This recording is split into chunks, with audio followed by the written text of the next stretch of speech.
What is up, everybody? Verse TV here today, and we're going to talk about this Sony fanboy getting roasted by an IGN journalist because of this ridiculous take right here.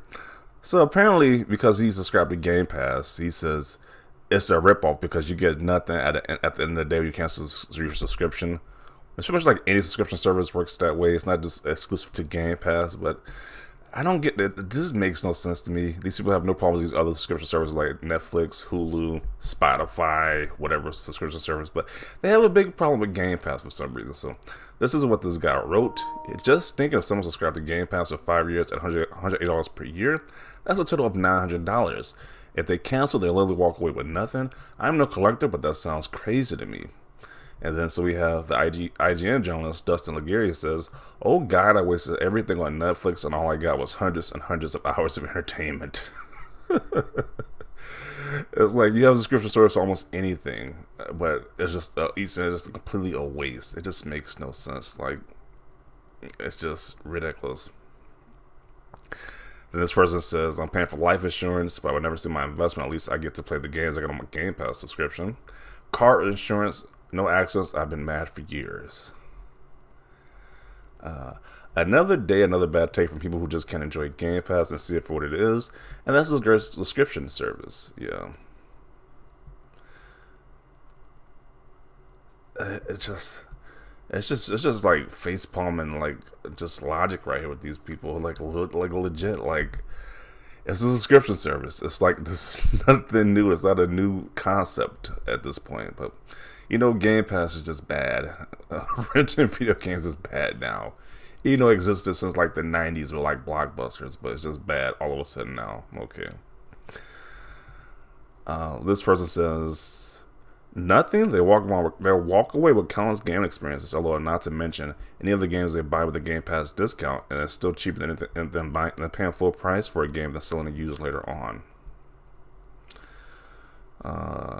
Crazy how that works for every subscription service. Spotify Premium, Netflix. What you get is the experience of the entertainment you subbed for.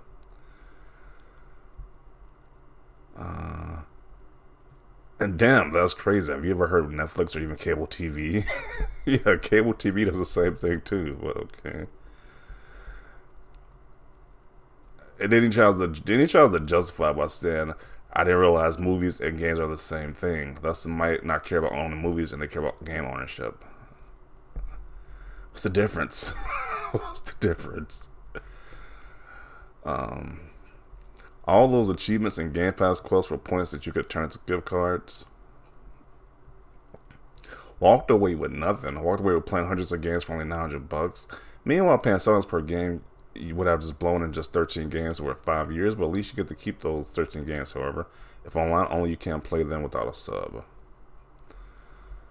Been renting games since I was a kid, had no problems with it. By the way, I pay $0 for Game Pass. Xbox Rewards pays for it. It really depends how much ownership matters to you. Personally, I finished games and really go back. Plus, I don't think it's fair to say you walk away with nothing. You have 5 years of access to 400 plus games. If you go to the cinema, you don't come out with nothing. Yeah, same with movie theaters too. It's the same concept. You go to movie theaters to watch a movie, you don't get anything in return. So,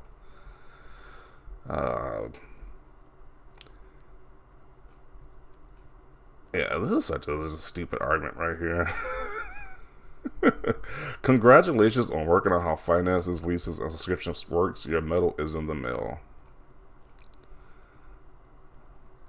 I mean, I subscribed to Netflix for years and probably have spent over $1,000 on their service, and I don't walk away with any movies or shows if I cancel. Still enjoy what it is for the service while I have it.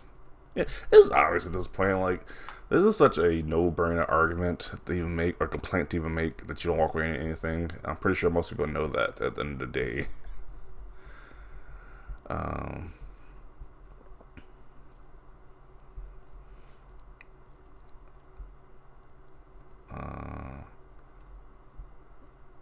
Game Pass is great if you don't care about ownership. If you do care, you better off getting value out buying secondhand. As if you have Game Pass, you're not allowed to buy games. Yeah, they even get a discount on the games on Game Pass, so it's just a stupid argument.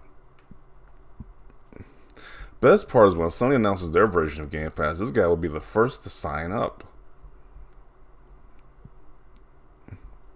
LOL, you could have fed those poor actors and directors at the same time through your house with DVDs and Blu-ray discs. Netflix is bad for the industry and you get up with nothing. Nothing. Right? That's got to be the dumbest as I read. LMAO, I guess thousands of hours of entertainment, hundreds of beaten games are played, and the amounts of fun you had was meaningless.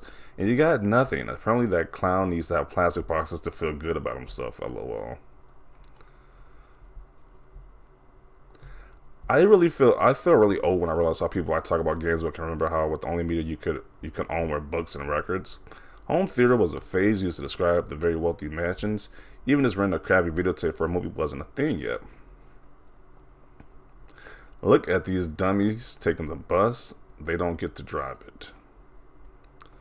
Yeah, it's like it's it's a lot of things in life. If you think about it, that you get to experience, you don't own it. So, I mean, I don't know. They only got this hookup. They only got this attachment to video games. It's just weird that way. But everything else they don't care about. It is apparently.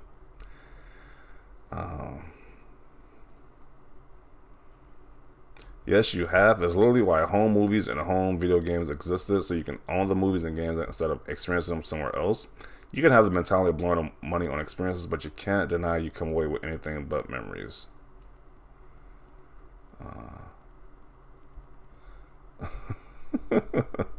Yeah, this is such a ridiculous take. At the end of the day, it is such a ridiculous take.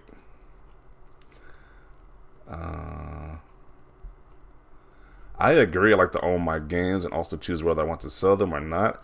I always hear the argument that Game Pass has hundreds of games and that does nothing for me if they're not games I want to play.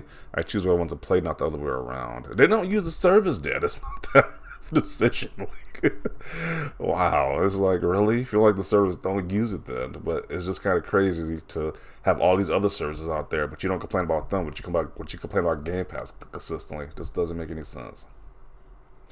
Just like Netflix, PS Plus, and many other subscription services.